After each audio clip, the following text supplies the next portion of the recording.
Hi, welcome to சாரா கை பக்குவம். இன்றைக்கி டேஸ்டியான கேரட் பொரியல் எப்படி செய்யலாம்னு நம்ம பார்க்கலாமா? அதுக்கு தேவையான பொருட்கள்: வெங்காயம், கருவேப்பிலை, துருவின கேரட் இல்லை கட் பண்ண கேரட், பச்சை மிளகா, கடலைப்பருப்பு, தேவையான அளவு கடலைப்பருப்பு கொஞ்சமாக எடுத்துக்கோங்க. கடாய் வச்சு எண்ணெய் ஊற்றிக்கோங்க. எண்ணெய் சூடானதுமே கடுகு போட்டுக்கோங்க. ஜீரகம் லைட்டாக போட்டுட்டு கடலைப்பருப்பு போட்டு நல்லா வறுத்துக்கோங்க.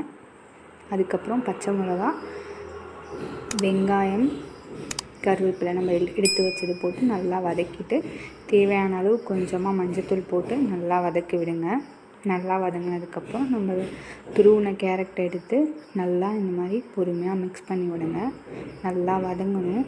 கொஞ்சம் 5 to 10 minutes நல்லா வதக்கி விடுங்க. வதக்கிட்டு தேவையான அளவு சால்ட் போட்டுக்கோங்க. சால்ட் போட்டு இந்த மாதிரி வதக்கி விட்டுட்டே இருங்க.